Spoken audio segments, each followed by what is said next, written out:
Hi, நான் Vanessa. Vanessa Shankar என்ற YouTube தளத்தினூடாக உங்களை நான் சந்திப்பது மிகவும் சந்தோஷம். இன்றைக்கு ஒரு புது ரெசிபியோட நான் வந்திருக்கின்றேன். அதாவது குழந்தைகளுக்கு பிடித்த நல்லொரு ரெசிபி. இது வந்து எல்லாரும் விரும்பி சாப்பிடுவேன். நார்மலாக பெரியாக்களும் இதை விரும்பி சாப்பிடுவேன். குழந்தைகள் அதிகமாக விரும்பி சாப்பிடுவார்கள். என்னுடைய வீட்டில் குழந்தைகள் விரும்பி சாப்பிட்ற ஒரு ரெசிபியை தான் நான் இன்றைக்கு உங்களுக்கு போலி தான் உங்களுக்கு செய்து காட்ட போகிறேன். பாருங்கள், பார்க்கலாம். இந்த கடலைப்பருப்பு, பாதி கடலைப்பருப்பை நான் அவிச்சு எடுத்து கொண்டிருக்கின்றேன். இந்த பதத்தில் நான் எடுத்துருக்கிறேன். நீங்களும் இந்த பதத்தில் எடுங்கோ. நசிச்சு பார்த்தா நசியக்கூடிய பதத்தில் எடுக்க வேணும். அதே நேரம் வந்து இதுக்கு தேவையான பொருட்கள் மற்றது தேங்காய், பாதி தேங்காய் எடுத்துருக்கிறேன். துருவி எடுத்து கொண்டிருக்கின்றேன். அடுத்ததாக ஏலக்காயும் பொடி பொடியாக்கி கொண்டிருக்கின்றேன். ஒரு 20 ஏலக்காய் எடுத்து பொடியாக மாற்றுவப்படுகிறது. பச்சைமா அவிக்காதம்மா வந்து. அடுத்ததாக நான் ப்ரௌன் சுகர் எடுத்துருக்கின்றேன். வாருங்கள் செய்கிறதை பார்க்கலாம். இதை வந்து நாங்கள் கிரைண்டருக்கு அடிக்கணும். கிரைண்டர் கப்புக்கு நாங்கள் கிரைண்டருக்கு அரைச்சி இந்த பதத்தில் எடுக்கணும். நல்ல லைட்டான ஒரு சொறுப்பு பதத்தில். இதில் நாங்கள் எடுத்த மாட்டோம். அடுத்ததாக நாங்கள் சுகர் போட்டு தேங்காய்ப்பும் போட்டு குழை கேட்க வந்து நல்ல ஒரு கணக்கான பதத்துக்கு வரும்.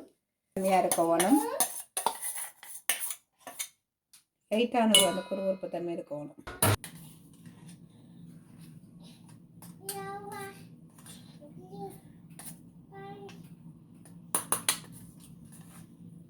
ஒரு கடித்தன்மையும் இருக்கணும். அதாவது நாங்கள் இதை சாப்பிடைக்க வந்து கொஞ்சம் இந்த கடிவடுமை போல இருக்கணும். இந்த பருப்பு வந்து ஃபுல்லாக அரைப்படவும் கூடாது. லைட்டான ஒரு பதத்தில் அந்த லைட்டாக அரைப்படாமல் இருக்கணும். அந்த குறுகுறுப்பு தன்மையாக இருக்கணும். அப்படி இருந்தால் நல்ல ஒரு டேஸ்டாகவும் இருக்கும். சாப்பிடைக்க டேஸ்டாக இருக்கும். நீங்களும் இப்படி செய்து பாருங்கள். நல்ல குழந்தைகளெல்லாம் நல்லா விரும்பி சாப்பிடுவீங்க. நம்ம நார்மலாக எங்கள் வீட்டு குழந்தைகள் மட்டுமல்ல, எல்லா குழந்தைகளும் சாப்பிடுவீங்க. நீங்களும் இப்படி செய்து கொடுத்து பாருங்கள். இந்த பதம் நல்ல ஒரு கணக்கான பதம் வந்து நான் இப்போ எல்லாமே அரைச்சி எடுத்துட்டேன். இந்த கப்பால் தான் நான் அளந்தெடுத்தேன். நான் 3 கப்பால் அளந்தெடுத்தேன். நான் இதால் 3 கப்பால் வந்து எடுத்தேன். நான் அளந்தெடுத்துட்டு அவிச்சிட்டு எடுத்தால் இவ்வளோதான் வருது. அவிய விடாமல் ஓரளவாக நாங்கள் பார்த்து எடுக்க வேணும். ஆகலும் அவிச்சிச்சண்டா அந்த நல்லா பாருங்க இந்த இதில் வந்துட்டுது. இனி வந்து நாங்கள் இதுக்கு தேங்காய் போட போகிறோம். நான் இது பாதி தேங்காய் துருவி வச்சுருக்கேன். சின்ன தேங்காய் தான், பாதி தேங்காய் துருவி வச்சுருக்கிறேன். இதை 20 ஏலக்காய் வந்து நல்ல பட்டா இடித்து வச்சுருக்கிறேன். ஏலக்காய் வாசனைக்கு போடுறது. வாசனையும் அதே நேரம் வந்து நல்ல ஒரு டேஸ்டாக ஃப்ளேவரை கொடுக்கும். அதோடு மட்டும் இல்லாமல் நாங்கள் சுகரும் நான் எடுக்க போகிறேன். நான் ப்ரௌன் சுகர் தான் எடுக்கிறேன். இதுக்கு உங்களுக்கு எவ்வளோ சுகர் தேவையோ அவ்வளோத்துக்கு போடுங்க. இந்த கடலைப்பருப்பை நான் வடிவாக கிரைண்டெல்லாம் அடித்து கொண்டு வந்துருக்கின்றேன். அடிச்சுட்டு அதுக்கு சீனி தேங்காய்ப்பெல்லாம் போட்டிருக்கிறேன் பாருங்கோ. ஆனால் சீனி வந்து இதுக்கு கிணக்க போடாதேங்கோ. ஆகலும் கூட போட்டிங்கன்னா ஒரு நீர்த்தன்மை ஆகிடும். உங்களால் வடிவாக போலியாக செய்ய முடியாது. பாருங்கோ, நான் இந்த பதத்தில் எடுத்துருக்கேன். அதாவது எங்கள்கிட்ட கையால் உருட்டத்தக்கனையாக இருக்கணும். கையால் உருட்டுற பதத்துக்கு நாங்கள் எடுக்க வேணும். நாங்கள் இது கொஞ்சம் கூட சீனி போட்ட மாட்டால் கரைஞ்சி போயிடும். எங்களால் உருட்டி எடுக்கல. அது ஒரு பதமாயிடும். உருட்டி போட்டு நாங்கள் மாவுக்கு தான் வச்சு இதை மூடி செய்ய போகிறோம். ஆனால் இது வந்து இப்படி உருட்டுற பதத்துக்கு இல்லாமல் இருந்துச்சாண்டா தண்ணி ஆகிட்டா எங்களால் செய்ய முடியாது. அதனால் இந்த பதத்திலேயே நீங்கள் எடுத்துக்கொள்ளுங்க. சீனி தேங்காய்ப்பு ஏலக்காய் போட்டு நான் வடிவாக குழைச்சி எடுத்துட்டேன். குழைச்சி ஒரு கொஞ்சம் நேரம் நான் விட்டேன். நான் ஏனெண்டா அந்த சீனியும் கொஞ்சம் கரைஞ்சி பதத்துக்கு வர ஒன்று. இப்போ நல்ல பதத்துக்கு வந்துட்டது. இனி நான் வடிவாக இனி செய்யலாம். இனி மாவு குழைக்கணும். மாவு குழைச்சிட்டு நாங்கள் அடுத்ததாக இதால் வந்து நான் 4.5 கப்பு மாவு எடுத்துருக்கிறேன். 4.5 கப்பு மாவு வடிவாக அரித்து எடுத்துருக்கிறேன். அதே நேரம் வந்து 4.5 கப்பு மாவும் 1 டீஸ்பூன் மஞ்சள் தூளும் எடுத்துருக்கிறேன். 1 டீஸ்பூன். ரெண்டாவது கொஞ்சம் கலராக இருக்கிறது, கொஞ்சம் கலராக இருக்கணுன்றதுக்காண்டி நான் மஞ்சள் தூள் எடுக்கிறேன். மாவுக்கு வந்து அகலும் கூடவும் உப்பு தேவையில்லை. ஒரு கொஞ்சமாக உப்பு போட்டால் காணும். ஏனென்றால் நாங்கள் இனிப்பாகத்தான் இது செய்யும்போது அகலும் உப்பு 1/2 டீஸ்பூன் தான் போடுறேன். உப்பு ஒரு 1/2 டீஸ்பூன் போடுவோம். அப்போ தான் இனிப்புன்றது தெரியும். இல்லாட்டி இனிப்பு தெரியாமல் இருக்கும். உப்பு கொஞ்சம் குறைச்சி போடணும். உப்பும் போட்டுட்டேன். அடுத்ததாக நான் இது மிக்ஸ் பண்ண போகிறேன். மிக்ஸ் பண்ணிவிட்டு அதுக்கு பிறகு கொஞ்சம் கொஞ்சமாக தண்ணி விட்டு நாங்கள் ரொட்டி மா பதத்தில் நாங்கள் குழைச்செடுக்க வேணும். இப்போ நான் தண்ணி விட்டு கொஞ்சம் கொஞ்சமாக குழைக்க போகிறேன். கொஞ்சம் கொஞ்சமாக தண்ணி விட்டு நாங்கள் ரொட்டி மாப்பதத்துக்கு நாங்கள் குழைச்செடுக்க வேணும். ஆகலும் இறுக்கம் இல்லாமல் ஆகலும் தண்ணி பதம் இல்லாமல் நல்ல ஒரு கணக்கான பதத்துக்கு நாங்கள் உருட்டி எடுக்கணும். இதில் நாங்கள் கிணக்கு உப்பு போடையில் கொஞ்சமாக தான் உப்பு போட்டிருக்கிறோம். ஏனெண்டா அந்த இனிப்புக்கு லைட்டான ஒரு அந்த உப்பும் சேர்க்கும் போது கொஞ்சம் இன்னும் கொஞ்சம் நேரம் தூக்கலாக இருக்கும். நார்மலாக கடலை பருப்பு அவிக்கும் போது கொஞ்சம் உப்பு போட்டு நான் அப்போ தான் எங்களுக்கு நல்ல ஒரு டேஸ்டியாக கொடுக்கும்போது நான் அதுலேயும் உப்பு சேர்த்துனேன் லைட்டாக. அப்போ நான் இங்கேயும் வந்து உப்பு கொஞ்சமாக தான் சேர்க்குறேன். நாகலும் கணக்க சேர்த்திங்கன்னா அந்த இனிப்புன்ற டேஸ்ட்டே தெரியாமல் போய்விடும். அதனால் உப்பு ஒரு கொஞ்சமாக பாவிச்சா காரணம். இதுக்கு வந்து போட்டதுக்கு காரணம் வந்து இது இந்த கலர் கொஞ்சம் நல்ல ஒரு கோல்டன் கலராக நல்ல ஒரு வடிவாக இருக்கும் பார்க்குறதுக்கு. ரொட்டி மாவுக்கு நாங்கள் எப்படி மாவை நல்லா சாஃப்டாக குழைச்செடுப்போமோ அதே மாதிரி இதுக்கு நல்ல ஒரு நாங்கள் சாஃப்டாக, அதாவது இந்த காற்று இந்த மாவுக்குள்ளே போகிற மாதிரி நாங்கள் நல்ல வடிவாக குழைக்கணும். குழைச்சா தான் இந்த போலி வந்து நல்ல ஒரு மென்மையாக இருக்கும். இல்லாட்டி கொஞ்சம் வைரத்தன்மையாக இருக்கும். அதனால் நீங்கள் வந்து இந்த மாவை வந்து வடிவாக குழைங்க. அதாவது நாங்கள் ரொட்டிக்கு எப்படி நாங்கள் பதமாக குழைப்போமோ அதே மாதிரி கொஞ்சம் வடிவாக குழையும். ஒரு 10 நிமிஷமாவது வடிவாக குழைங்க. இந்த மாவை நல்லா குழைச்சி நல்ல ஒரு சாஃப்டாக எடுங்கோ. இப்போ பாருங்க, இப்போ குழைச்சி எடுத்தாச்சது. நான் இனி போட்ஸாக உருட்டி எடுக்க போகிறேன். அதாவது சின்ன சின்ன போட்ஸாக உருட்டி எடுக்க போகிறேன். இவ்வளோ உருண்டியாக நான் உருட்டி எடுக்க போகிறேன். படுதோ அதுக்கேற்ற மாதிரி உருட்டி எடுத்துக்கொள்ளுங்கோ. நான் இவ்வளோ அம்மா எடுத்துக்கொள்ளுறேன். உங்களுக்கு எவ்வளோ தேவையோ அதுக்கேற்ற மாதிரி நீங்கள் உருட்டி எடுத்துக்கொள்ளுங்கோ. ஆகலும் நீங்கள் மொத்தமாக எடுத்தீங்களென்றால் அது ரொட்டி மாதிரி வந்துடும். நீங்கள் கொஞ்சம் மெல்லிசா உருட்டி எடுக்கணும். அப்போ அதுக்காண்டி ஒரு அளவான மாவாக எடுங்கோ. ஆகலும் கூடவா எடுக்காமல் இவ்வளோ மாவு நான் உருட்டி எடுத்துருக்கிறேன். இனி இந்த மாவை வந்து நான் போலி செய்ய போகிறேன். வாங்கோ, நாங்கள் அடுத்ததாக போலி செய்கிறத பார்ப்போம். 15 நிமிஷம் நான் இந்த மாவை ஊற விட்டுட்டு இப்போ பாருங்க நல்ல ஒரு மென்மையாக வந்திருக்குது. இனி நாங்கள் போலி செய்ய நல்ல ஒரு பதமான கணக்குக்கு வந்திருக்குது. பாருங்கள், போலி நாங்கள் செய்யலாம். இதுக்கு தேவையாக நான் கொஞ்சம் கோதுமை எடுத்திருக்கேன். அதாவது அவிக்காத பச்சைமா. இந்த மாவை தான் நாங்கள் மேலுக்கு கடலைப்பருப்பு அவிச்சு நான் நல்ல ஒரு பதத்தில் எடுத்திருக்கேன். அதாவது நல்லா கரையாமல் நாங்கள் எடுக்க வேணும். கொஞ்சம் ஆகலுமா இல்லாமல் கொஞ்சம் நறுவல் நுறுவலாக எடுக்க வேணும். ஆகலும் நறுவல் நுறுவல் இல்லை, கொஞ்சம் லைட்டான ஒரு நறுவல் நுறுவல். அதோட சேர்த்து நாங்கள் வந்து சீனி, தேங்காய்ப்பூ எல்லாம் போட்டு ஏலக்காய் நல்ல பொடியாக நல்லபடியாக நாங்கள் ஒரு ஏலக்காய் போட்டு இடிச்செடுக்கணும். இடிச்செடுத்துட்டு ஒரு 20 ஏலக்காய் நான் எடுத்தேன்னா அதையும் போட்டு நாங்கள் நல்லா மிக்ஸ் பண்ணி இதுவும் ஒரு 10 நிமிஷம் நான் ஊற விட்டேன்னா. ஏனென்றால் நாங்கள் போட்ட சீனி நல்லபடியாக இதில் கரைஞ்சி வடிவாக கணக்காக வந்திருக்குது. ஆகலும் நாங்கள் சீனி கூட போட்டோம்னா நல்லா கரைஞ்சி போடும். நாங்கள் உருட்டி எடுக்க இல்லாத பதமாக இருக்கும்.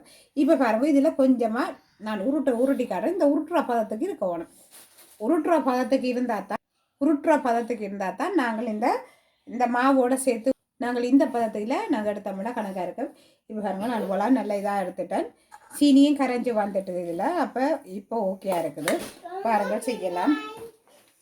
நீங்கள் இந்த கடலைப்பருப்பு நல்லா நல்லா கரையை விட்டீங்களோ உங்களால் இந்த பதத்தை எடுக்க இயலாது. அதனால் நீங்கள் கடலைப்பருப்பு அவியக்க கணக்காக நீங்கள் பார்த்து எடுக்கணும். எடுத்தீங்கன்னா நல்ல ஒரு கணக்காக வரும் உங்களுக்கு. பாருங்கள், போகலாம் வீடியோக்கள்.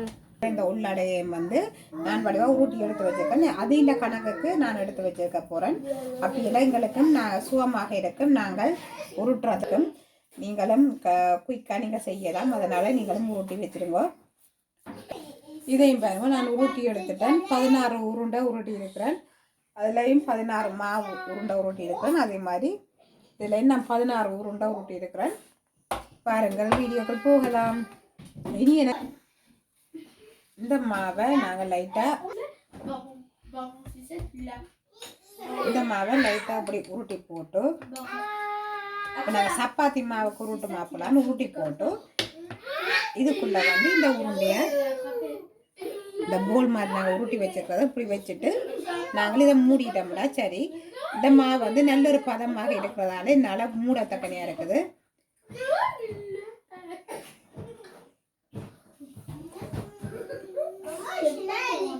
இப்படி மூடுங்க. மூடி போட்டு இப்படி மூடி வைக்குங்கோ.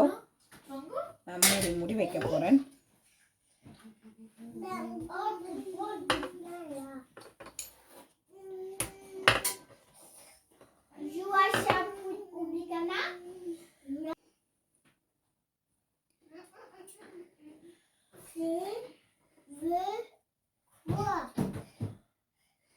நாங்கள் நல்ல பதமாக இந்த மாவை குழைப்பமாக இருந்தால் நாங்கள் செய்து நாங்கள் 2 நாளைக்கு நாங்கள் வச்சு சாப்பிடத்தக்கனையாக நல்ல ஒரு இதாக இருக்கும். ரஃப் இல்லாமல் நல்ல ஒரு மென்மையாக இருக்கும். நீங்களும் செய்து பாருங்கள், நல்ல ஒரு டேஸ்டாகவும் இருக்கும். நான் நார்மலாக இது செய்தேன்னா 2 நாளைக்கு வச்செடுப்பேன்.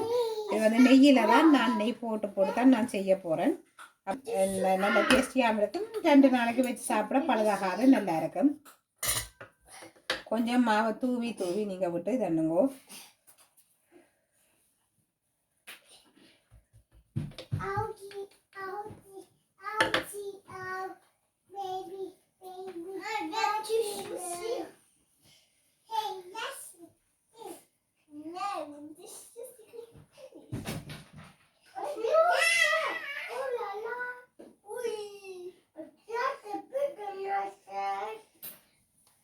நாங்கள் இப்படி செய்து வச்சுட்டு நாங்கள் இப்போ இந்த உருட்டுவோம்டா சுகமாக இருக்கும். எங்களுக்கு டைம் மிச்சமாக இருக்கும். இந்த அடிக்கு எங்களுக்கு டைம் நிறைய எடுக்கும். நாங்கள் ஒன்றாக நாங்கள் செய்து வைக்க, அதனால் நாங்கள் இதை வடிவாக இந்த மாவை வச்சு இந்த உள்ளடையை வச்சு நாங்கள் வடிவாக இதுக்கு வைப்போம்.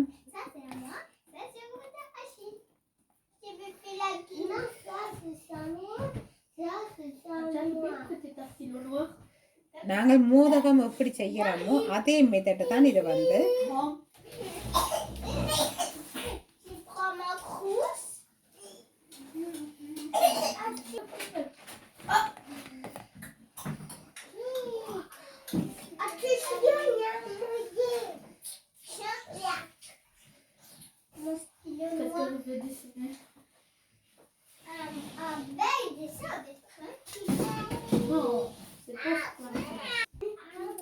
இப்போ நான் வந்து இந்த உள்ளோட எல்லாம் வச்சு நான் வடிவாக செய்துட்டேன். இனி வந்து இதை நான் வந்து உருட்டி எடுக்க வேண்டியதான். நல்ல ஒரு கணக்கான பதத்தில் இருக்குது. உருட்டி எடுக்க நல்ல ஒரு உருட்டி எடுப்பேன். கொஞ்சம் மாவு நாங்கள் வடிவாக நாங்கள் அதாவது சப்பாத்தி இது உருட்டி எடுக்கும் அப்போலாம் இதையும் வந்து நாங்கள் லைட்டாக உருட்டி எடுக்கணும். ஆகலை நாங்கள் உருட்டாமல் லைட்டான ஒரு இதாக நாங்கள் உருட்டி எடுக்க வேணும்.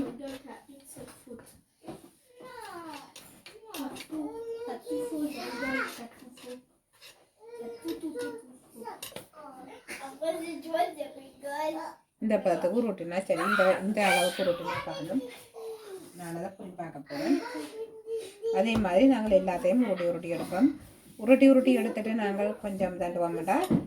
அடுத்ததாக நாங்கள் வந்து நான் வந்து ஆகலம் நல்லா ஒரு டைமில் கணக்காக சின்னதாக தான் உருட்டுறோம். ஆகலம் பெருசும் இல்லை, அகலம் சின்னதும் இல்லை. எங்களுக்கு கணக்கானதாக நாங்கள் உருட்டுறோம். நீங்களும் பார்த்து உருட்டுக்கொள்வோம். இந்த அளவுக்கு உருட்டினா காணும். ஆக வந்து இது சூப்பத்துக்கு, அதாவது நான் சூப்பத்துக்கு ரெடி பண்ண போகிறேன்.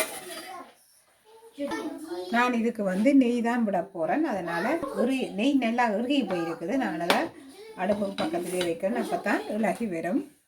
நெய் விட்டு நாங்கள் செய்யும் போது நல்ல ஒரு டேஸ்ட்டாக நல்ல ஒரு வாசனையாகவும் இருக்கும்.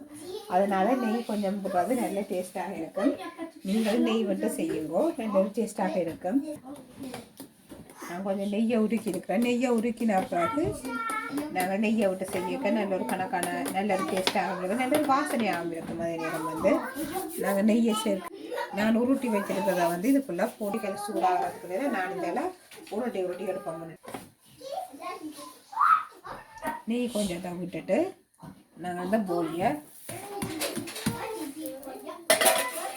நல்லபடியாக கிளறி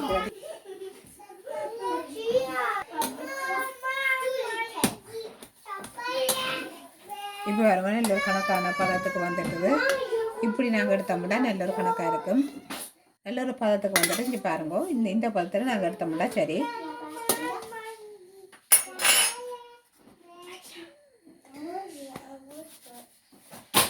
கொஞ்சமாக நெய்யை விட்டுட்டு அதுக்கு பிறகு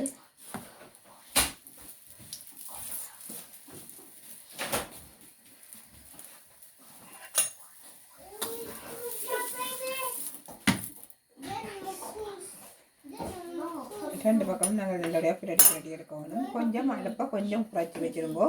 ஏன்னா ஆகலும் அடுப்பை நாங்கள் கூட்டி விட்டோம்னா கருகி போய்விடும். அதனால் அடுப்பை கொஞ்சம் குறைச்சி வச்சுருங்க.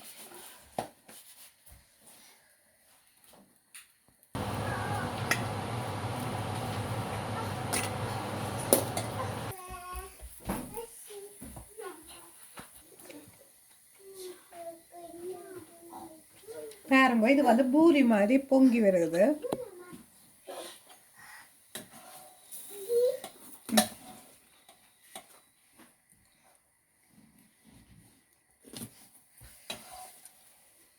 நல்ல ஒரு பூரி மாதிரி பொங்கி வந்திருக்குது. பாருங்க, நல்ல வடிவாக இருக்குது.